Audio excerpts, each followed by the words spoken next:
Hello welcome back to our channel. అందరూ బాగున్నారా friends? ఈ వీడియోలో 2025 కవాసాకి Z900 ను ఫుల్ రివ్యూ చేద్దాము. ఓల్డ్ ప్రీవియస్ 24 మోడల్తో కంపేర్ చేసుకుంటే ఈ లేటెస్ట్ న్యూ 25 మోడల్లో చాలా మంచి అప్డేట్స్ కవాసాకి కంపెనీ చేయడం జరిగిన అప్డేట్స్ కూడా బాగున్నాయి. సో ఇంకా లేట్ చేయకుండా ప్రైస్ అండ్ ఫీచర్స్ గురించి మాట్లాడేసుకుందాము. ఫస్ట్ ఆఫ్ ఆల్ నేను మీకు 24 మోడల్కి 25 మోడల్కి మధ్య జరిగిన చేంజెస్ ఏంటో క్లియర్గా మీకు చెప్తాను, జాగ్రత్తగా వినండి. First update head light design change చేశారు. Second update cruise control add చేశారు. థర్డ్ కన్సోల్ని చేంజ్ చేశారు. ఫోర్త్ ఇన్బిల్ట్గా బై డైరెక్షనల్ క్విక్ షిఫ్టర్ను కూడా యాడ్ చేయడం జరిగింది. Fifth back side tail light డిజైన్ని చేంజ్ చేశారు. అలానే సిక్స్త్ రైట్ బై వై టెక్నాలజీని యాడ్ చేయడం జరిగింది. సెవెంత్ IMU అసిస్టెడ్ కార్నరింగ్ ABSని ఇచ్చారు. ఎయిత్ కార్నరింగ్ ట్రాక్షన్ కంట్రోల్ కూడా ఉంది. ఫైనల్గా నైన్త్ ఓల్డ్ టైర్స్తో కంపేర్ చేసుకుంటే ఈ న్యూ మోడల్లో డన్లాప్ Q5A టైర్స్కి అప్డేట్ చేయడం జరిగింది. ఓవరాల్గా ఈ లేటెస్ట్ 25 మోడల్ కవాసాకి Z900లో జరిగిన చేంజెస్ అయితే ఇవి. నెక్స్ట్ ఇంకా మోడల్స్ గురించి మాట్లాడుకుంటే ఈ బైక్ ఓన్లీ సింగిల్ మోడల్లోనే అవైలబుల్గా ఉంది, ఇంకా ఎలాంటి మోడల్స్ లేవు. కలర్స్ వైజ్ టోటల్గా 2 కలర్స్ ఉన్నాయి. నేను రివ్యూ చేసిన షోరూంలో ఈ 2 కలర్స్ అనేవి ఉన్నాయి. రియాలిటీలో చూడటానికి 2 బాగున్నాయి. సో ఎవరైతే కొంచెం ట్రెండీగా ఐ క్యాచింగ్గా ఉండాలనుకుంటారో వాళ్ళు ఈ కలర్ తీసుకుంటే బెటర్. లేదు ఎవరైతే సెటిల్డ్గా సైలెంట్గా ఉండే కలర్ని తీసుకుందాం అనుకుంటారో వాళ్ళకి ఈ గ్రీన్ కలర్ అయితే బాగుంటుంది. ఓవరాల్గా నేను రియాలిటీలో చూసినప్పుడు నా వరకు 2 కలర్స్ బాగానే నచ్చాయి. నెక్స్ట్ ఈ బైక్ ఫ్రంట్ ప్రొఫైల్ చూస్తే బ్లాక్ కలర్లో కొంచెం పెద్దగా వైజర్ ఇవ్వడం జరిగింది. అలానే సిగ్నల్ లైట్స్ కూడా LEDనే ఉన్నాయి. హజర్ లైట్స్ను కూడా ఇన్బిల్ట్గా ప్రొవైడ్ చేస్తున్నారు, ఇది ఒక ప్లస్ పాయింటే. నెక్స్ట్ 25 మోడల్లో మేజర్ అప్డేట్ ఇదే. హెడ్ లైట్ డిజైన్ చేంజ్ చేశారు. టోటల్గా ట్రిపుల్ LED లైట్ ఇచ్చారనమాట. సో ఇది ఒక యానిమల్ లుక్లో డిజైన్ చేయడం జరిగింది.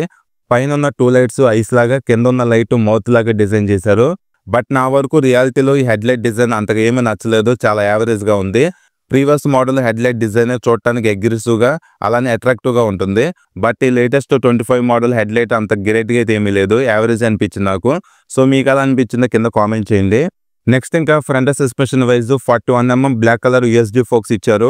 ఈ సస్పెన్షన్ మీరు రీబౌండ్, డాంపింగ్, ప్రీలోడ్ అడ్జస్టబిలిటీ చేసుకునే ఆప్షన్ అయితే ఇచ్చారు. అడ్జస్ట్మెంట్ అనేది 2 సైడ్స్ ఉండదు, ఓన్లీ లెఫ్ట్ సైడ్ మాత్రమే ఉంటుంది. అలానే సస్పెన్షన్ ట్రావెల్ వచ్చేసి 120mm ఉంటుంది. సో USD ఫోక్స్ ఉండటం వల్ల రైడ్ చేసేటప్పుడు స్టెబిలిటీ కానీ హ్యాండ్లింగ్ అనేది రియాలిటీలో చాలా బాగుంటుంది. అలానే అడ్జస్ట్మెంట్ ఆప్షన్ ఇచ్చారు కాబట్టి మాన్యువల్ ప్రకారం మీరు రైడ్ చేసే రోడ్ కండిషన్ బట్టి అడ్జస్ట్ చేసుకుంటే పర్ఫార్మెన్స్ అనేది బాగుంటుంది. నెక్స్ట్ ఇంకా ఫ్రంట్ మడ్గార్డ్ డిజైన్ చూడటానికి ఎలా ఉంది, ఇది ఫైబరే. అలానే ఇంకా మనం బ్రేకింగ్ గురించి మాట్లాడుకుంటే ఫ్రంట్లో డ్యూయల్ డిస్క్ ఉంటుంది. ఈ డిస్క్ ప్లేట్ సైజ్ వచ్చేసి 300mm ఉంటుంది. ఇంకా సేఫ్టీ స్టాండర్డ్గా డ్యూయల్ ఛానల్ ABS ఉంటుంది, తెలిసిందే. ఇంకా నిస్సాన్ కంపెనీకి సంబంధించిన 4 పిస్టన్ రేడియల్ మౌంటెడ్ క్యాలిపర్స్ని యూజ్ చేయడం జరిగింది. బట్ నాకు డిసప్పాయింట్ అనిపించింది ఏంటంటే ఓల్డ్ 24 మోడల్లో పెటల్ డిస్క్ ఉంటాయి ఫ్రంట్ అండ్ బ్యాక్. అదే లేటెస్ట్ 25 మోడల్లో నార్మల్ డిస్క్ ప్లేట్స్కి డౌన్ గ్రేడ్ చేశారు, ఇది ఒకటి నచ్చలేదు. పెటల్ డిస్కే కంటిన్యూ చేసి ఉంటే బాగుండేది. అలానే ఇంకా ఫ్రంట్ టైర్ ప్రొఫైల్ చూస్తే 120/70 17 ఇంచ్ రేడియల్ టైర్ని ప్రొవైడ్ చేశారు. చెప్పా కదా ఈ లేటెస్ట్ మోడల్లో డన్లాప్ కంపెనీకి సంబంధించిన Q5A టైర్స్ని యూజ్ చేయడం జరిగింది. సో రోడ్ గ్రిప్ అనేది బాగుంటుంది. అలానే ఫ్రంట్ రేడియేటర్ డిజైన్ చూడటానికి ఎలా ఉంది, ఇక్కడ సింగిల్ హార్న్ కూడా ప్రొవైడ్ చేశారు. ఇంకా కాపర్ కలర్లో 4 ఎగ్జాస్ట్ పైప్స్ డిజైన్ మీరు చూడొచ్చు. నెక్స్ట్ ఇప్పుడు మనం మెయిన్ హార్ట్ అయిన ఇంజిన్ గురించి మాట్లాడుకుంటే మనం ఇన్ని లక్షలు ఖర్చు పెట్టేది ఇంజిన్ కోసమే.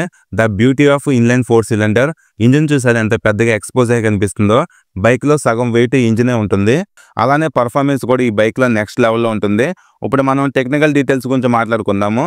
Inline 4 cylinder DOHC 16 valves 948cc liquid cooled OBD2Bకి అప్డేట్ అయిన లేటెస్ట్ ఇంజిన్ ఈ బైక్లో అయితే ఉంది. పవర్ ఏమో 124 bhp @9500 RPMలో ప్రొడ్యూస్ చేస్తుంది. టార్క్ 97.4 Nm @7700 RPMలో ప్రొడ్యూస్ చేస్తుంది. టోటల్గా 6 గేర్స్ ఉంటాయి. అలానే లేటెస్ట్గా కిక్ షిఫ్టర్ను కూడా యాడ్ చేయడం జరిగింది. అలానే ఈ బైక్ ఇంజిన్లో ఎలక్ట్రానిక్ సబ్ థ్రాటల్స్ కూడా ఉంటాయి. సో మనకి థ్రాటలింగ్ అనేది బెటర్గా ఉంటుంది అనమాట ఈ బైక్లో. ఇప్పుడు ఓవరాల్గా ఇది పవర్ఫుల్ ఇన్లైన్ 4 సిలిండర్ ఇంజిన్ కాబట్టి పర్ఫార్మెన్స్ కానీ పికప్ చాలా బాగుంటుంది. ఈ బైక్ టాప్ స్పీడ్ కూడా ఈజీగా 220+ అయితే వెళ్ళిపోతుంది. సో మీరు ఇంజిన్ పర్ఫార్మెన్స్ వైజ్ డిసప్పాయింట్ అయితే అవ్వరు, పర్ఫార్మెన్స్ మీకు బాగా నచ్చుతుంది, అందులో ఎలాంటి డౌట్ అయితే ఉండదు. నెక్స్ట్ కింద ఇంజిన్కి సేఫ్టీ వైజ్ 2 సైడ్స్ ఫైబర్ గార్డ్స్ను కూడా ప్రొవైడ్ చేశారు. అలానే గ్రౌండ్ క్లియరెన్స్ కూడా ఈ బైక్లో చాలా తక్కువ ఉంటుంది, మీరు అబ్జర్వ్ చేయొచ్చు. నెక్స్ట్ ఈ బైక్లో chassis wise high tensile steel trellis frame use చేశారు. One of the best chassis అనమాట. మీరు రైడ్ చేసేటప్పుడు హై స్పీడ్స్లో స్టెబిలిటీ బాగుంటుంది, అలానే కంట్రోలింగ్ కూడా చాలా బాగుంటుంది. మొత్తం గ్రీన్ కలర్లో ఎక్స్పోజ్ అయ్యి కనిపిస్తుంది చూడండి బాగా. అలానే ఇక్కడ ఈ ప్లేస్లో 900 అని చెప్పి చిన్నగా మెన్షనింగ్ చేశారు. ట్యాంక్ ఎక్స్టెన్షన్స్ కి 2 సైడ్స్ అల్యూమినియం ప్లేట్ ఇచ్చారు. దీనిపైన జీ అని చెప్పి కూడా మెన్షనింగ్ చేశారు.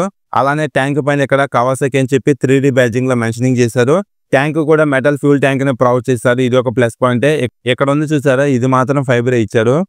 నెక్స్ట్ ఇంకా ఈ బైక్ లో ఫ్రంట్ బ్రేక్ లెవర్ ని క్లచ్ లెవర్ ని అడ్జస్ట్ చేసుకునే ఆప్షన్ అయితే ఇచ్చారు. ఎవరికైతే చిన్న ఫింగర్స్ ఉంటాయో వాళ్ళకి ఇది బాగా యూజ్ అవుతుంది. నెక్స్ట్ ఇప్పుడు హ్యాండిల్ బార్ మీద ఉన్న స్విచెస్ గురించి మాట్లాడుకుంటే లెఫ్ట్ సైడ్ హై బీమ్, లో బీమ్, పాస్ స్విచ్ ఇన్బిల్ట్ గా ఇచ్చారు. ఇక్కడ సెలెక్ట్ మోడ్ అని చెప్పి బటన్స్ కనిపిస్తున్నాయి కదా, ఇవి కన్సోల్ ఫీచర్స్ ని బ్రౌజ్ చేసుకోవడానికి యూజ్ అవుతాయి. అలానే క్రూజ్ కంట్రోల్ కి సంబంధించిన బటన్స్ ఉన్నాయి. కింద ఇక్కడ హజార్ లైట్ బటన్ ఉంది రెడ్ కలర్ లో, పక్కనే సిగ్నల్ ఇండికేషన్ బటన్, అలానే హార్న్ ఉంది. హ్యాండిల్ కి రైట్ సైడ్ ఇన్బిల్ట్ గా సెల్ఫ్ స్టార్ట్ ఇచ్చారు. ఇందులోనే కిల్ స్విచ్ కూడా ఉంది. ఓవరాల్ గా స్విచెస్ క్వాలిటీ అయితే బాగున్నాయి. Next handle bar wise single piece metal wider handle bar ఇచ్చారు. హ్యాండిల్ కంఫర్ట్ కూడా ఈ బైక్ లో బాగుంటుంది. నెక్స్ట్ ఈ 25 మోడల్లో ఈ కన్సోల్ కూడా అప్డేట్ చేయడం జరిగింది. బట్ నేను మీకు ఆన్ చేసి చూపించడానికి ఛాన్స్ అయితే లేదు షోరూమ్ లో, అందుకే మీకు చూపించలేకపోతున్నాను. బట్ కన్సోల్ వ్యూ అయితే చూడటానికి ఎలా ఉంటుందో ఆన్ చేసిన తర్వాత. ఇందులో మనకి బ్లూటూత్ కనెక్టివిటీ, నావిగేషన్ ఇలాంటి స్మార్ట్ ఫీచర్స్ అయితే ఉంటాయి. అలానే మనకి రెగ్యులర్ లైఫ్ లో కావాల్సిన దానికంటే ఎక్కువ ఫీచర్స్ ఈ కన్సోల్ అయితే ఉంటాయి. సో అప్డేట్ చేశారు కాబట్టి కన్సోల్ కూడా బాగుంటుంది అనమాట. ఓవరాల్ గా డిసప్పాయింట్ అయితే అవ్వరు. నెక్స్ట్ ఇంకా కీ ప్లేస్మెంట్ ట్యాంక్ దగ్గర ఎక్కడైతే ప్రొవైడ్ చేశారో. అలానే ఇంకో ప్లస్ పాయింట్ ఏంటంటే ఈ బైక్ లో ఇమ్మొబిలైజర్ ఫీచర్ కూడా అయితే ఉంటుంది. సో ఎవరు వేరే కీతో బైక్ ని ఈజీగా స్టార్ట్ అయితే చేయలేరు. అలానే సీటింగ్ గురించి మాట్లాడుకుంటే ఈ బైక్ లో స్టెప్పర్ సీట్స్ అయితే ఉంటాయి. ఫ్రంట్ రైడర్ సీట్ క్వశ్చన్ కూడా కొంచెం హార్డ్ గానే ఉంది, మరీ అంత సాఫ్ట్ గా అయితే ఏమీ లేదు. బ్యాక్ సైడ్ పిలియన్ సీట్ అయితే మరీ చిన్నగా అయితే ఉంది, అసలు కంఫర్ట్ అయితే ఉండదు. ఫ్యామిలీ వైజ్ కూడా యూజ్ చేసుకోవడం ఇంపాసిబుల్ అనమాట. జనరల్ గా ఈ సూపర్ బైక్స్ ఏంటంటే సోలోగా రైడ్ చేసుకోవడానికి బాగుంటాయి, కానీ పిలియన్ కి అసలు సెట్ అయితే అవ్వవు. ఎందుకంటే పవర్ ఎక్కువ ఉంటుంది కాబట్టి అగ్రెసివ్ గా రైడ్ చేసినప్పుడు పిలియన్ ఏంటంటే అసలు కంఫర్ట్ ఫీల్ అవ్వడు. సో పిలియన్ కి ఏంటంటే కంఫర్ట్ అనేది చాలా తక్కువ ఉంటుంది. ఇక్కడ మీరు అబ్జర్వ్ చేస్తే సీట్ కూడా చాలా చిన్నగా ఇచ్చారు, చూడొచ్చు. అలానే హార్డ్ గా కూడా ఉంది సీట్ అనేది. నెక్స్ట్ ఇంకా రైడర్ కి రబ్బర్ ఫుట్ రెస్ట్ ను ప్రొవైడ్ చేశారు. Back side break lever aluminium ఇచ్చారు. అలానే పిలియన్ కు కూడా మెటల్ ఫుట్ రెస్ట్ ను ప్రొవైడ్ చేయడం జరిగింది. నెక్స్ట్ ఈ బైక్ లో ఎగ్జాస్ట్ డిజైన్ చూడటానికి ఎలా ఉంది, పెద్దగా రియాలిటీలో స్టాక్ ఎగ్జాస్ట్ సౌండ్ కూడా వినటానికి అయితే బాగుంటుంది, ఎందుకంటే ఇది ఇన్లైన్ 4 సిలిండర్ ఇంజిన్ కాబట్టి. నెక్స్ట్ ఇంకా బ్యాక్ సైడ్ టైర్ సైజ్ చూసారు ఎంత పెద్దగా అయితే ఉందో. 180/55 17 ఇంచ్ టైర్ ను ప్రొవైడ్ చేశారు. చాలా వైడ్ అయితే ఉంది. రోడ్ పైన గ్రిప్ అయితే బాగుంటుంది. అలానే కార్నరింగ్స్ లో కూడా స్టెబిలిటీ అయితే ఉంటుంది. సో ఇవి లేటెస్ట్ డన్లాప్ Q5A టైర్స్ అనమాట. అలానే బ్యాక్ సైడ్ డిస్క్ సైజ్ చూస్తే 250 mm ఇచ్చారు. సింగిల్ పిస్టన్ అయితే ఉంటుంది. సో ఈ బైక్ లో పెద్ద డిస్క్ ప్లేట్స్ యూజ్ చేశారు కాబట్టి బ్రేకింగ్ అయితే బాగుంటుంది. అలానే ఇంకా back side tail light design చూడొచ్చు. కొత్త టైల్ లైట్ డిజైన్ అనమాట. ఓల్డ్ మోడల్ లో Z షేప్ లో అయితే ఉంటుంది. లేటెస్ట్ మోడల్ లో టైల్ లైట్ డిజైన్ చేంజ్ చేశారు. ఎల్ఈడీనే ఇది. అలానే night time number plate visible అవడానికి లైట్ ఇచ్చారు. ఓవరాల్ గా టైల్ లైట్ డిజైన్ చూడటానికి చాలా స్పోర్టియర్ గా డిజైన్ చేశారు. అలానే ఇంకా ఈ బైక్ లో ఓపెన్ చైన్ ఉంటుంది. సో రెగ్యులర్ గా చైన్ క్లీనింగ్ చేసుకోవాలి. సెంటర్ స్టాండ్ లాంటివి ఏమి ఉండవు ఈ బైక్ లో. సో మీకు పెడక్ స్టాండ్ అయితే కావాలి చైన్ లూప్ చేసుకోవాలనుకుంటే. ఇంకా బ్యాక్ సైడ్ స్వింగ్ ఆర్మ్ కూడా మంచిదే ఇచ్చారు ఈ బైక్ లో. సో మీకు రైడ్ చేసేటప్పుడు కంట్రోలింగ్ వైజ్ బాగుంటుంది స్వింగ్ ఆర్మ్ కూడా. అలానే బ్యాక్ సైడ్ సస్పెన్షన్ కూడా మీరు చూడొచ్చు. హారిజాంటల్ షేప్ లో మోనోషాక్ సస్పెన్షన్ ప్రొవైడ్ చేశారు. బ్యాక్ సైడ్ కూడా రీబౌండ్, డాంపింగ్, ప్రీలోడ్ అడ్జస్టబిలిటీ చేసుకునే ఆప్షన్ అయితే ఇచ్చారు. బ్యాక్ సైడ్ సస్పెన్షన్ ట్రావెల్ వచ్చేసి 140 mm అయితే ఉంది. నెక్స్ట్ ఇంకా ఈ బైక్ టోటల్ వెయిట్ 213 kgs అయితే ఉంది. చాలా వెయిట్ అయితే ఉంటుంది బైక్ అనేది. అలానే సీట్ హైట్ 830 mm ప్రొవైడ్ చేశారు. గ్రౌండ్ క్లియరెన్స్ కూడా జస్ట్ 145 mm అయితే ఉంది. కొంచెం తక్కువే ఉంది గ్రౌండ్ క్లియరెన్స్ అనేది. Next fuel tank capacity 17 litres అయితే ఉంది. ఇది ఒక plus point, fuel tank capacity ఎక్కువ ఉండటం అనేది. ఇంకా మైలేజ్ గురించి మాట్లాడుకుంటే బిలో 20 kilometers మైలేజ్ మీద ఎక్స్పెక్ట్ చేయొచ్చు. ఓవరాల్ గా మైలేజ్ అనేది మీ రైడింగ్ స్టైల్ మీద డిపెండ్ అయి ఉంటుంది. ఫైనల్ గా ఈ బైక్ ఆన్ రోడ్ ప్రైస్ గురించి డిస్కస్ చేస్తే విజయవాడ కవాసాకి షోరూమ్ లో ఈ బైక్ ఆన్ రోడ్ ప్రైస్ 12,31,000 అయితే ఉంది. సో ఈ ప్రైస్ అనేది మీ లొకేషన్ వైజ్ కొంచెం చేంజ్ అవుతూనే ఉంటుంది. ఇంకా ఇన్బిల్ట్ గా ఈ బైక్ లో ఛార్జింగ్ సాకెట్ ను ప్రొవైడ్ చేయట్లేదు. సెపరేట్ గా మనం యాక్సెసరీస్ లో కొనుక్కోవాలి ఛార్జింగ్ సాకెట్ ను. ఇది ఒకటి మైనస్ అనిపించింది. అలానే ఈ బైక్ లో అసిస్టెంట్ స్లిప్పర్ క్లచ్ కూడా ఉంది. ఇది ఒక ప్లస్ పాయింటే. నెక్స్ట్ ఇంకా 3 లెవెల్లో ట్రాక్షన్ కంట్రోల్ మీరు అడ్జస్ట్ చేసుకోవచ్చు. సేఫ్టీ వైజ్ ఇది ఒక ప్లస్ పాయింటే. అలానే ఈ బైక్ లో పవర్ మోడ్స్ కూడా ఉంటాయి. సో మీరు అగ్రెసివ్ మోడ్ లో రైడ్ చేసుకోవచ్చు, లేదా తక్కువ మోడ్ లో కూడా రైడ్ చేసుకోవచ్చు. నెక్స్ట్ ఇంకా ఈ 25 మోడల్ లో క్రూజ్ కంట్రోల్ ఉంది, మీకు తెలిసిందే. సో మీరు హైవే మీద రైడ్ చేసేటప్పుడు క్రూజ్ కంట్రోల్ ఆన్ చేసుకుంటే వితౌట్ ఎనీ థ్రాటల్ మీరు హ్యాపీగా రైడ్ చేసుకుంటూ వెళ్ళిపోవచ్చు అనమాట. సో ఈ క్రూజ్ కంట్రోల్ అనేది సిటీస్ లో మనకి యూజ్ అవ్వదు, ఓన్లీ హైవేస్ లో మనకి బాగా యూజ్ అవుతుంది. ఇంకా కవాసాకి షోరూమ్స్ అనేవి ఓన్లీ సెలెక్టబుల్ ప్లేసెస్ లో ఉంటాయి. సో సర్వీస్ రీచ్ అనేది కొంచెం తక్కువ అయితే ఉంటుంది. ఇంకా ఈ బైక్ మెయింటెనెన్స్ కానీ స్పేర్ పార్ట్స్ కాస్ట్ కూడా ఎక్కువే ఉంటుంది, తక్కువ అయితే ఏముండదు, ఎందుకంటే ఇది సూపర్ బైక్ కాబట్టి. సో ఇది ఫ్రెండ్స్ ఓవరాల్ గా ఈ 2025 కవాసాకి Z900 బైక్ గురించి. సో ఓవరాల్ గా ఈ 25 మోడల్లో కవాసాకి కంపెనీ మంచి అప్డేట్స్ ఈ Z900 లో చేశాయి కాబట్టి ఇది వాల్యూ ఫర్ మనీ బైక్ అనమాట. సో మీరు కొంచెం తక్కువ బడ్జెట్ లో ఒక సూపర్ బైక్ ను తీసుకుందాం అనుకుంటే ఈ కవాసాకి Z900 ని మీరు కన్సిడర్ చేయొచ్చు. ఓవరాల్ గా మీకు ఫీచర్స్ బాగున్నాయి, పర్ఫార్మెన్స్ కూడా చాలా బాగుంటుంది. ఇంకా మనకు తెలిసిందే కవాసాకి కూడా బ్రాండ్ వాల్యూ అనేది ఎక్కువైతే ఉంటుంది.